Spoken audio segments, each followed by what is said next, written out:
Hello guys, myself Deepesh Vaishnav. और आज यार अपन डिस्कस करने वाले हैं क्योंकि बोर्ड एग्जामिनेशन में बोर्ड का जो एग्जामिनेशन है 2023 का, उसके अंदर कुछ ही मंथ बचे हैं। Only 2 months are left. तो अपन मोटा मोटा 60 डेज में अगर मान के चले तो 60 डेज में आपको किस तरीके से अपने केमिस्ट्री का सिलेबस कंप्लीट करना है। और एक सबसे मजेदार बात यह है इस बार की ओनली एंड ओनली आपके 10 चैप्टर्स आ रहे हैं। और उन 10 चैप्टर के नाम्स जो हैं, जैसे कि सोल्यूशन आपके है first electrochemistry, chemical kinetics, coordination compound, d and f block, haloalkanes haloarenes, alcohol phenol ether, aldehyde ketone, carboxylic acid, amines and biomolecules. सिर्फ ये 10 चैप्टर्स आ रहे हैं गाइस। और मैं आपको बताना चाहूंगा कि इन 10 चैप्टर्स में आपने अगर अभी तक 50% भी कवर किया है और आपके मान लो कुछ चैप्टर्स बाकी भी रह गए हैं 50%, तो आप अच्छे से कवर कर सकते हैं। या कुछ ऐसे बच्चे भी होंगे जिनका अभी तक कुछ भी कंप्लीट नहीं हुआ हो, वो भी अगर अभी से स्टार्ट करें तो केमिस्ट्री में काफी अच्छा स्कोर कर सकते हैं।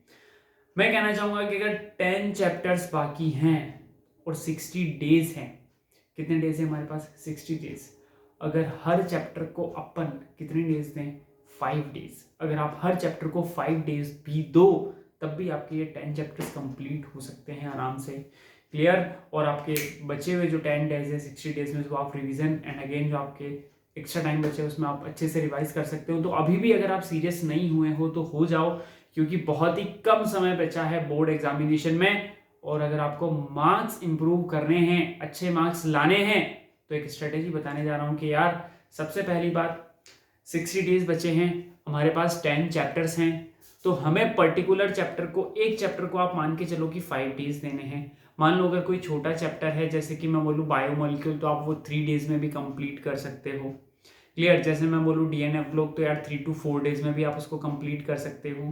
क्लियर? और मान लो कुछ बड़े चैप्टर्स हैं, जैसे कि मैंने कहा कि एल्डिहाइड कीटोन हो गया या इलेक्ट्रोकेमिस्ट्री हो गया, तो 5 to 6 to 7 डेज भी इन चैप्टर्स को लग सकते हैं। फिर भी हमारे पास मैक्सिमम टाइम है अभी भी कि हम इन चैप्टर्स को कवर कर सकें। तो आप अपनी खुद का टाइम टेबल बनाएं कि यार कौन से चैप्टर को कितने डेज में कंप्लीट करना है। अब जैसे मैं बता दूं, जैसे कि आपको सोल्यूशन जो है वो छोटा चैप्टर है, ज़्यादा बड़ा नहीं है, लेकिन electrochemistry is a vast chapter. Electrochemistry में 2 पार्ट होते हैं, इलेक्ट्रोकेमिकल और इलेक्ट्रोलिटिक। तो ये थोड़ा मेजर बड़ा चैप्टर होता है। केमिकल काइनेटिक्स भी बड़ा कह सकते हैं, लेकिन इतना बड़ा नहीं है कि टाइम कंज्यूमिंग है, हो जाएगा इजीली। देन हम बात करें डीएफ ब्लॉक, छोटा चैप्टर है। कोऑर्डिनेशन कंपाउंड भी हाँ ठीक ठीक है। बाकी एल्केनोलिन बहुत ही छोटा। अल्कोहल फिनोलिथोल थोड़ा सा लेंथी है। एल्डिहाइड कीटोन थोड़ा लेंथी चैप्टर है। अमीन्स छोटा सा चैप्टर है। उसके बाद बायोमोलिक्यूल्स जो हैं वो भी बहुत छोटा ही चैप्टर है। तो मतलब आप देखोगे कि यार ये जो चैप्टर्स हैं 10, इनमें से कोई इतना भारी काम नहीं इनको करना अभी भी। तो अगर आपके पास, आप ऐसा सोच रहे हो कि टाइम नहीं है, अब तो टाइम जा चुका है, मैं बोर्ड में स्कोर नहीं कर सकता, अच्छा, तो ऐसी कोई बात नहीं है, ऐसे कुछ नहीं है। ये सिर्फ आपका सोचना है और आप अभी भी अच्छा स्कोर कर सकते हो। मैंने जैसा बताया कि 60 डेज में आपको पर्टिकुलर, अब मैं यहाँ पे टाइम टेबल बता दूंगा कि आपको ये चैप्टर इतने टाइम में कवर करना है, दैट इज नॉट। आपको कंसिस्टेंसी रखनी है 2 मंथ। यूं नहीं कि आपने एक चैप्टर कंप्लीट किया, 2 कंप्लीट किया, आपकी कंसिस्टेंसी टूट गई, अगले दिन आपने एक दिन ज्यादा पढ़ लिया, एक दिन कम पढ़ लिया, या एक दिन एक चैप्टर को बहुत ही ज्यादा पढ़ लिया, एक दिन कम पढ़ लिया, नहीं।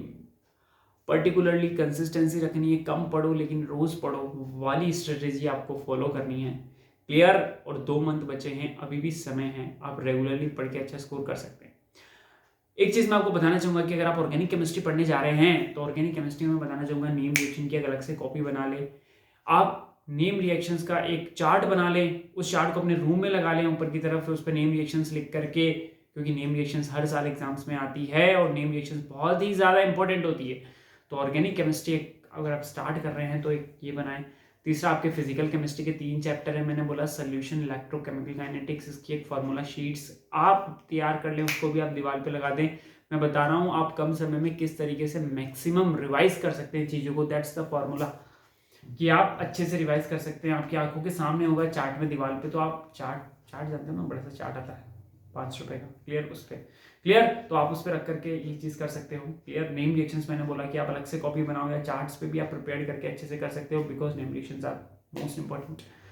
देन हम बात करते हैं कि यार और कैसे हम पढ़ सकते हैं। तो यार पढ़ने के लिए तो आपको ये चैप्टर्स पढ़ने ही पड़ेंगे एनसीईआरटी के। मैं ऐसा तो नहीं बोलूँगा कि सारे क्वेश्चन कर लो, क्योंकि पॉसिबल नहीं है इतना कि आप अभी आपने चैप्टर पढ़ रखे हैं, देन आप जंप टू क्वेश्चन प्रैक्टिस आप जितनी करो उतनी कम है। प्रीवियस ईयर के पेपर जितने लगाओ उतने कम है, मतलब अच्छे से लगाओ आप 5 to 10 ईयर्स, 5 to 6 ईयर, 10 तो नहीं, 5 to 6 ईयर के प्रीवियस ईयर पेपर्स लगा सकते हो सीबीएसई के। क्लियर, उससे आपको जो है एक आइडियोलॉजी मिल जाएगी क्या किस टाइप का पेपर आ रहा है, किस टाइप का अपन को लिखना है वगैरह वगैरह ये सब। तो अभी भी समय है, जाग जाओ, वरना ये 2 मंथ भी निकल जाएंगे।